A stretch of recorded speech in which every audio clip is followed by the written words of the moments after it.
Hello, and welcome to 90.5 WESA's Good Question podcast. I'm series producer Katie Blackley. We've had a blast making Good Question stories for the past few years, reporting on everything from islands and Pittsburgh's rivers to where our city's Chinatown once stood. All of our features are based on questions submitted by you, our curious listeners. I'm so glad you've joined us. After the break, we'll look at the origins of one of the city's more distinct characteristics, the Pittsburgh accent. They get that technology out here, then we're going to probably end up changing everything to LED to save on the power bills. More on this linguistic mystery just ahead.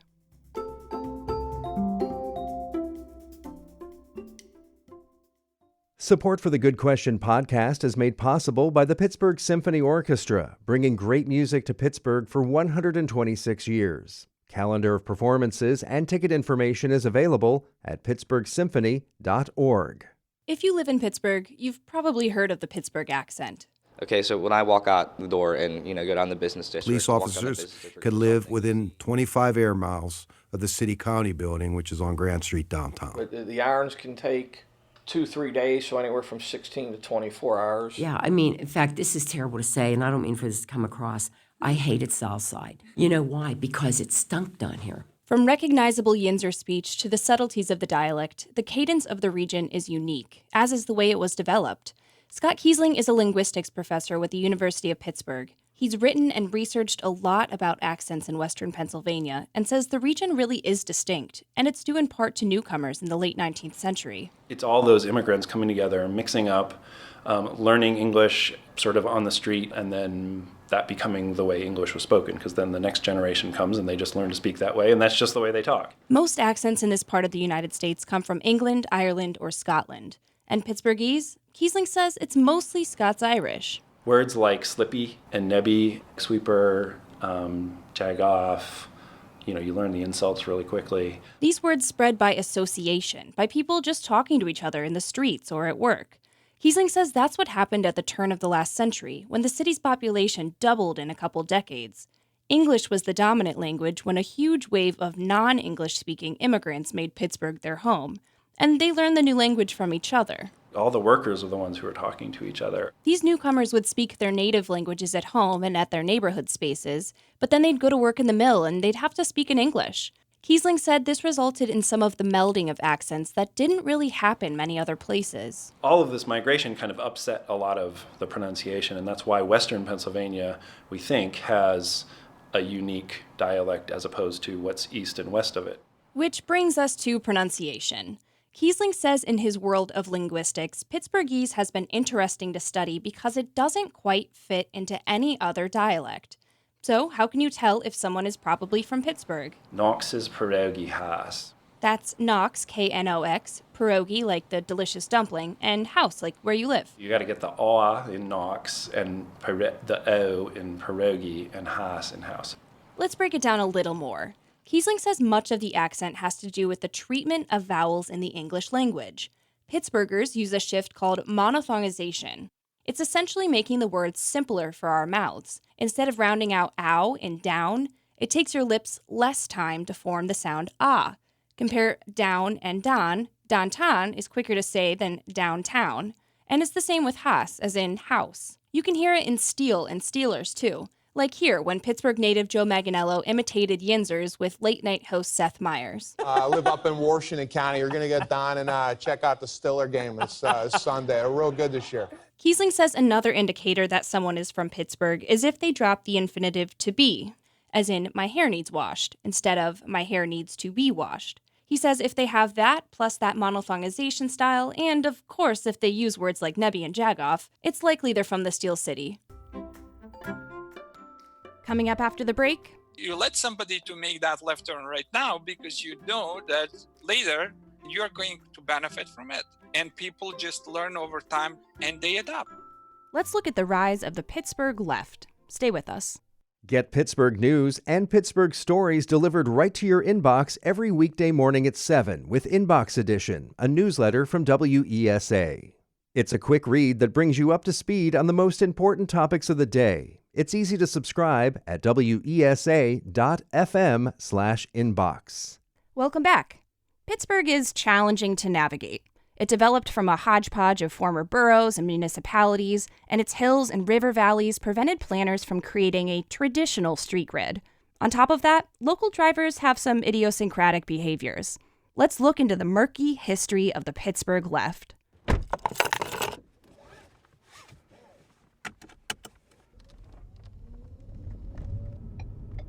A lot of good question askers want to know about the Pittsburgh Left. As an immigrant to Pittsburgh from central Ohio, where it's flat and roads are perpendicular to each other, it took some time to adapt to Pittsburgh driving. If someone was going to make a left turn at the change of a stoplight, then you would let them go first so as to not hold up all of the traffic behind it, and then you would proceed. The Pittsburgh left-hand turn makes me feel part of the community, like neighbors are helping each other out. That was Bob Pachua, Seth Finn, and Jackie Sloganoff. The so-called Pittsburgh Left they're describing is typically indicated by a wave from the driver going straight or a quick flash of the headlights. It's unclear exactly when the practice began. The earliest mention in available newspaper archives is 1985. But Alexander Stefanovich, a civil and environmental engineering professor at the University of Pittsburgh, says it probably began much earlier. As cars became more ubiquitous throughout the 20th century, dense city streets weren't prepared for the increase in traffic. And when you don't have enough capacity, that's where people are going to have to find their own ways to maximally utilize what they have. But Stefanovich says the Pittsburgh Left persisted as a way for drivers to pay it forward. You let somebody to make that left turn right now because you know that later you're going to benefit from it. And people just learn over time and they adapt. I always explain the situation of, it's courtesy that people are letting you go, but you have to be careful. Tim Rogers with Rogers Driving School has been teaching students about the behavior for years. There could be a car coming and you can encounter that car and have an accident. After all, taking a Pittsburgh left is technically illegal. Pennsylvania law dictates left-turning drivers must yield to oncoming traffic. Jeff Schneider is a research professor at Carnegie Mellon University and helped found Uber's self-driving car division. He says the by-the-book approach is typically how self-driving vehicles are trained when they hit the roads. We wouldn't ever program our cars to do something that, wasn't legally the right thing to do. These vehicles are constantly collecting data about other drivers' behavior, which is where Schneider says machine learning comes into play. Essentially, when we collect all the data from other cars driving around in the streets, eventually the learning algorithms will see that pattern. The city isn't as populated and congested as it used to be, so need for the Pittsburgh Left has diminished. Alexander Stefanovich says even so, it's a part of the region. Pittsburgh Left maybe as a part of the cultural heritage that this whole area has. Stefanovich says the Pittsburgh Left isn't just about transportation, but about the region's cultural heritage. Up next, hope you're hungry. We're looking at how fish fries became so popular in Pittsburgh. It's a Friday evening in Swissvale, where neighbors are filing into the local fire department, stomachs grumbling. Parents usher their children toward long white tables next to big red fire trucks. People are scooping up forkfuls of pierogies and sauerkraut, passing packets of Heinz ketchup from plate to plate. It's fish fry season in Pittsburgh. But the origins of this weekly gathering puzzled two good question askers, Ben Mall and Megan Aitken. There was a time I lived in Boston for about 5 years, and during that time there, we could not find a fish fry anywhere. And I was wondering, why are fish fries native to Pittsburgh, and how did they come about, and why can't you find them anywhere else? I was curious to know, what is the history behind fish fries during Lent? And then how did it expand into, churches and fire departments hosting them? Okay, so we have to go back a few decades to understand why Pittsburgh became such a hotbed for fish fries. It starts with the Catholic Church. For centuries, Catholics were supposed to abstain from eating meat on Fridays as a weekly sacrifice and demonstration of their faith. Many turned to fish if it was available. In 1966, the Vatican loosened some of the meat abstention rules, which meant that many Catholics started giving up meat only on Fridays during Lent. Lent covers the 40 days before Easter and is an especially religious period for worshipers.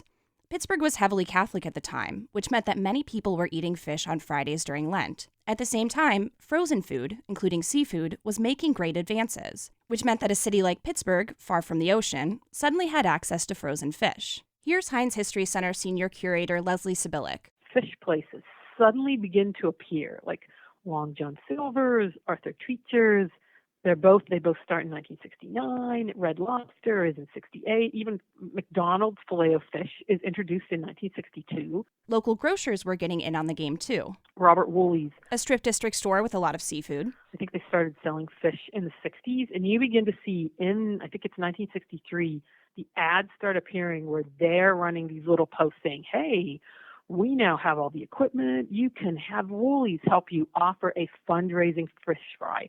Volunteer fire departments and churches started fish fries to raise money. They caught on, and soon everyone had a favorite place to go on Fridays during Lent. It's almost like it's a competition between places, and I haven't seen that in a lot of other places. While there has been a consolidation of parishes in recent years, Pittsburgh is still a heavily Catholic place. The fish fry is a way for parishes, in effect, to compete against each other in the way that their basketball teams or football teams once did. Ultimately, Sibilic says it's about sharing a meal together. And there's a sense of communal appreciation that bonds people. Good question asker Ben Hall says he loves that vibe. I like how a lot of places, it's community-style seating, so you're just sitting with other people, and I think that's great. You just get to strike up conversations and get to meet new people in new ways. For the past 2 years of the pandemic, many regular fish fry locations offered takeout or drive-through distribution.